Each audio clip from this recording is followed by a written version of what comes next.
Another one bites the dust. Trucking giant Central Freight Lines, not to be confused with Central Transport, has gained their wings alongside Celadon, Falcon, Fleetwood, HVH, New England Motor Freight, just to name a few in recent years. CFL has been added to the list. Backstory. Based in the Lone Star State, CFL was damn near 100 years old. 96 to be exact. So they had experience and major knowledge in the game. They changed hands a couple times, ate up a couple businesses along the way. Seemed like they were doing good. So, what happened? They got the PPP, they raised wages, but they just couldn't compete. I mean, if you just couldn't compete, I mean, how much money they was paying their drivers that they just couldn't, ain't none of my business. They just not here no more. They're just not here no more. Over 2,100 employees, which consist of about 1,400 drivers, 1,600 power units, and 65 terminals. Wait, y'all had that many drivers? Y'all still, I ain't gonna say that. Celadon had a lot more, and they still shit. Anyways. Our hearts go out to our brothers and sisters who are affected by this, and I hope that they can bounce back from this setback.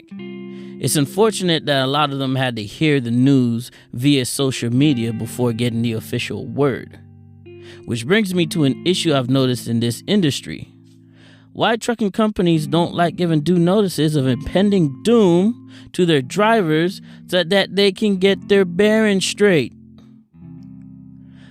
Seems like companies have a habit of leaving drivers high and dry, because I bet you if this information wasn't leaked out over the past weekend, this would have been an extra crispy hot news to these drivers come Friday. But the funny thing is, on Monday, they just went ahead and decided to go straight fist up with no Vaseline and just shut it down completely. They did promise that they were going to continue until Friday to make deliveries, but Monday came around, they were nowhere to be found. Drivers were showing up for work. The last of them who decided, I'm going to stick it out to the end for these people, show them a little courtesy. And CFL ain't showing them none. No mercy.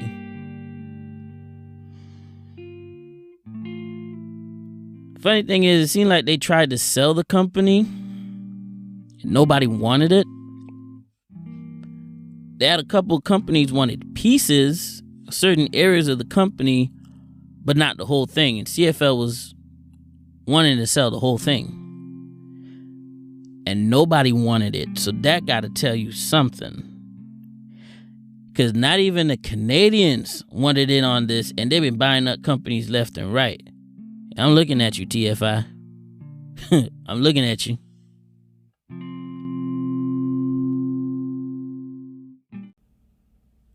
Four dead, 6 injured, 110 years in prison. 2019, Rahel Aguilera Medeiros brakes went out while going down I-70 eastbound while carrying a load of lumber. Y'all don't tell me that's some Final Destination shit right there. That's some scary ass shit.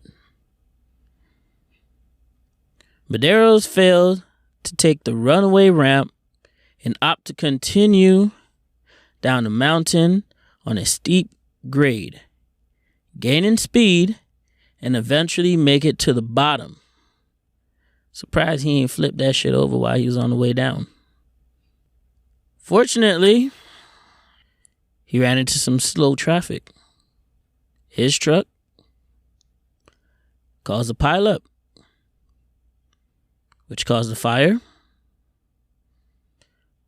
which took the lives of 4 individuals, ages 24, 61, 67, and 69. Why didn't you just take the runaway ramp? Were you afraid that the truck was going too fast? It was going to go straight off the ramp and into the mountains? Were you afraid that you were going to get fired? Were you afraid that you were going to get some type of ticket? Why didn't you just take the ramp? We saw you in the video. You could have just taken the ramp. You had plenty of space to get in there.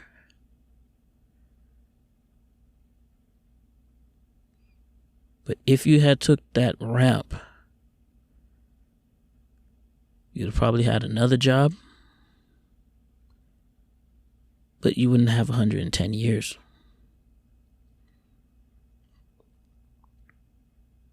Which begs the question, how much experience do you have? You also claimed that you couldn't get your truck into gear while it was going down the hill. Why didn't you get into gear before you started your downgrade? Did you pre-trip? I know a lot of people are going to say, it's a requirement. 95% of us don't even do it. Yada, yada, yada. The company that you was working for, did you not check out their safety record? Did you not see in the last 2 or so years they kept getting cited for brake issues, clinks in the lines, major serious shit? You should have took the escape ramp. Did they not teach you this when you were going to school about truck escape ramps? Or were you just afraid that if you took it, there were going to be some serious consequences? It's a scary moment. I'll give you that. I don't think anyone, not even the best of us, would be thinking clearly if we suddenly found ourselves going down a hill, not in gear, and no brakes to slow us down. That's a holy fuck moment. But your actions did result in the death of 4 and injuring 6 more. I'm not a lawyer, but 110 years is not what you deserve, my dude.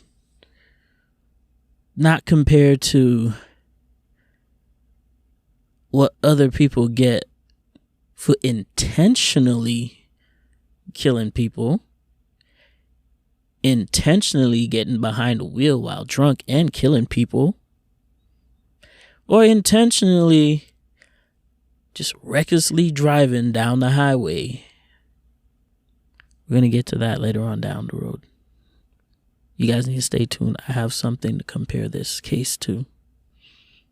May not be 100% the same, but it's going to beg you the question when it comes to these mandatory minimums. So I want to know, if he got max, how much he would have actually got. Because 110 years, no one really lives that long. The average lifespan of a man is about, 70 to 80 years old? So 110 is just a bit ridiculous. But compared to what other people normally get for this type of crazy stuff, it's ridiculous. Another thing that while I was listening to the sentencing that really worried me was the fact that before he started with his statement, he claimed that his English wasn't that good, but he was going to try anyways. That's a big red flag. And are you asking, why is that a big red flag? Why is that a big red flag, Mr. Rogers? Let me tell you why. In order to take your CDL test, you must be proficient, not a master. You have to be proficient in the English language. You have to be able to read and understand the English language. But according to his family and friends, he knows English pretty well. But brings up another issue with the company that he was working for, is that prior to this accident, they did get cited a lot for hiring drivers who did not comprehend the English language. If you can't comprehend the language, you can't comprehend the signs. How you know where you're going and where you're going and where you need to be at? So not only does the company that you work for have a history of kinks in the brake lines, basically brake failures, they have a history of hiring people who are not proficient in the English language. Major red flag. But you are responsible for the unit that you're working with. You're responsible for your pre-trips, your post-trips. You're responsible for making sure that your unit is in tip-top shape. That way you and the lawman ain't gonna have no problems. Like this. This is, again, you are responsible for all of those. We all are responsible for those things, because at the end of the day, our consequences have a direct effect on the things we choose to do or not do. Did you know that you were having faulty brake issues, or that your company is known for having faulty brake issues? Was that something that you checked extensively on your pre-trips? Did you know if maybe one or two of your brakes were going bad? Did you notify your company to get these repairs? Did you even attempt to get those repairs? If those are the case, I mean, there's a lot of what ifs to this story, but what we do know for a fact is that you were going down the mountain, not in gear, and you claimed that your brakes were not working. We clearly see that you do not take the runaway truck ramp. You said that you are responsible. And we all agree that you are responsible, but for the amount of time, it is ridiculous. Comparing to what others normally get. Pedophiles and rapists don't even get that type of sentence. Manslaughter, murder, you probably get a quarter of that with parole. Or if you was a politician, or your parents got money, you could pay, a small little fee and not serve any jail time. Yeah. Let's talk about Mr. Mayor Bob Greenlee. Spared from prison, but was sentenced to 1 year of home detention, 10 years of probation, $100,000 fine, and $100,000 a year to a charity of the prosecutor's choosing. Yeah. Mr. Greenlee was going down the highway at 89 miles an hour in his 2003 Cadillac Escalade, doing unsafe maneuvers, which involved several passenger cars and a tractor-trailer truck, which resulted in a death of Patricia Lucero, who was 70 years old at the time, which he directly hit. Instantly, she died. Former Mayor Bob Green Lee, because he is not current, he's a former mayor, was intentionally going fast, intentionally driving reckless, and he ended up killing somebody. And all he got was a slap on the wrist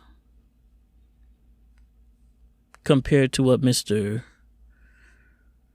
Madero's got.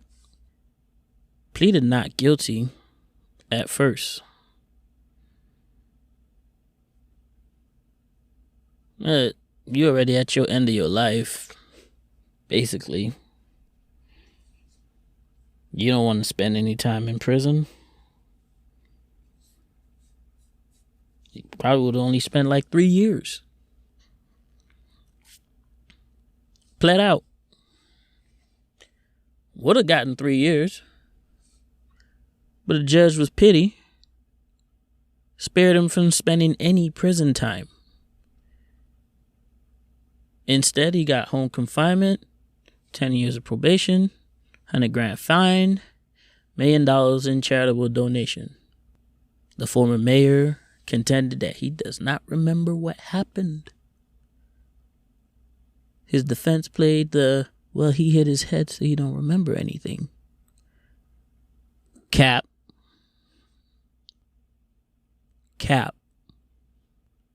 Prosecutors and Patricia's family did ask for him to spend time in prison. The judge was swayed because he didn't want the old man to die in prison. Yet, here we are with an accident that happened 2 to 3 years later, because former mayor, he caught them charges back in 2016. Mr. Madero's caught his in 19. Not that far of a difference. Judge felt bad for an old man and didn't want him to die in prison. Another judge, although he claimed that he did not agree with the sentencing, was that it was mandatory minimum and his hands were tied. But was still okay with sending a young man to death anyways. Because, 110 years, you're dying in prison. I hope he does appeal this and get a lesser charge. I don't want him to walk free, because he's still responsible. His actions and the results of his actions, he is responsible. You did not take that truck ramp when you had the option to. It wasn't like another car was in your blind spot. It wasn't like you was in the you were in the left lane. You had plenty and ample time to get onto that truck ramp. I would have just flipped them off over right then and there coming down the damn hill, to be honest with you. Because you just don't know. Driving an older truck, faulty equipment, plus an inexperienced driver equals 110 years.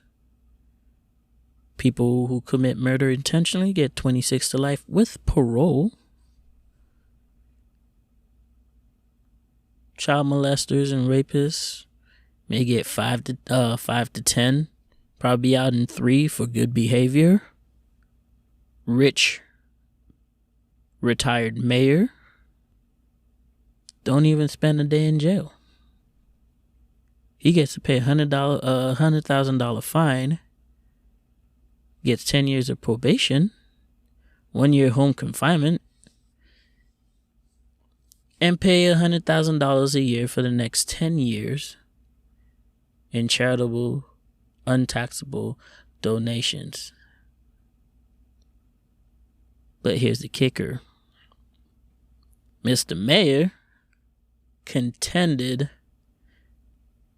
the $100,000 contribution, which would have ended up to be $1 million in 10 years. Well, he wasn't going to pay that. And he sure as hell didn't either. Live with everything else, but you can't live without your $1 million. For intentionally going down the highway at 89 miles an hour with functioning brakes. A young man at 23 years of age who didn't have any brakes and was not in gear, who didn't take the ramp. You should have took the ramp, dude. And you should have been in gear before you went down that hill. Gets 110. I'm just saying. Company known for having faulty equipment. 2 years prior. Also hiring drivers who do not speak or comprehend the English language very well. This young man, fate was set up from the beginning. He just wasn't going to make it. Inexperience, no brakes, not in gear, didn't take the truck ramp, and caused 6 people to die. You should be held liable, but your sentence is unjust. That's just my humble opinion. I'm not a lawyer. But, you know, when you compare and you look at different scenarios, and, you know, what people, oh, well, he's a professional. He should have known better. This was a mistake. Compared to Mr. Mayor in Colorado, Mr. Mayor of Boulder, Colorado, who deliberately was speeding down the highway and caused the death of 1 person. Didn't even spend a day in jail. And contested the $1 million contribution donation. Didn't spend a day in jail because the judge felt pity for you. And your defense was, I don't remember what happened. Mr. Bob Greenlee, you know exactly what happened. But I see you. You played your cards right. I can't blame you. Mr. Royale, you are responsible. But 110 years is excessive. At the time of this recording, is 4.1 million signatures on change.org for Mr. Rohel to either grant clemency or get a reduced sentence. I'm all for the reduced sentence, but the clemency, yeah, I don't think so. Maybe if he intentionally just drove the damn semi-truck down the highway and crashed and killed, you know, the same amount of people, maybe he would have probably just got maybe like 5 years or something. Maybe the difference is the intent. You know? I feel bad for the family because they're never gonna get that they're never gonna get their relatives back. I could definitely sympathize with them. What is it? Empathy. I gotta use my damn dictionary, man. I make sure I'm saying the damn right words. It's ridiculous.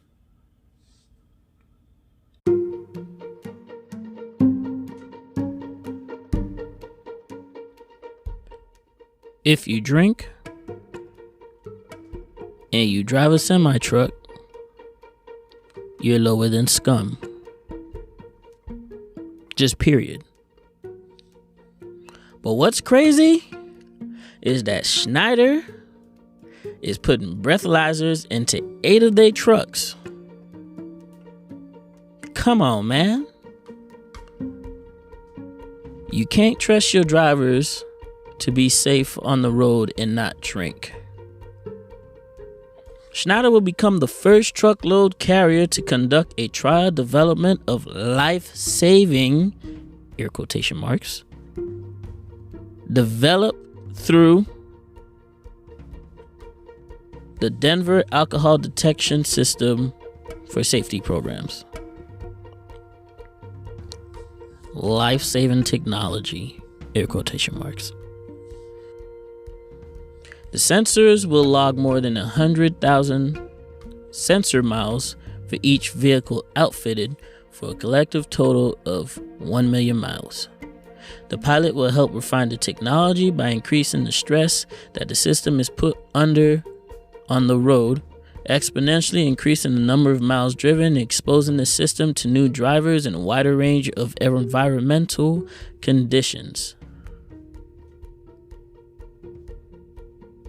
If you can't put the bottle down to safely drive across the road with the amount of money that you're making every week, because to be honest,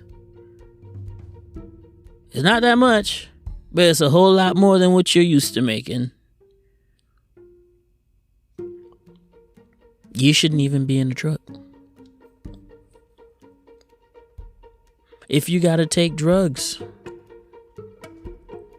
and it means that it's worth more than the 50,000 plus maybe a year that you're making, just stay home. Bum off of somebody for some liquor money or some weed money or whatever, and just do that. And leave it for the rest of the professionals who are out here trying to get it in.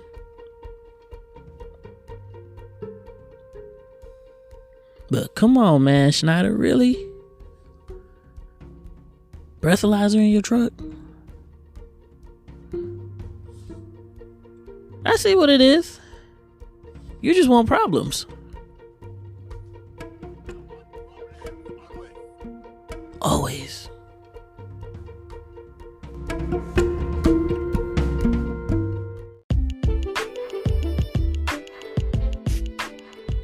This is The Shiny Side Up. Check me out on Facebook at The Shiny Side Up, on YouTube at The Shiny Side Up and Life on 18 Wheels, and check us out on TikTok at The Shiny Side Up. Thank you for listening. You have a good day.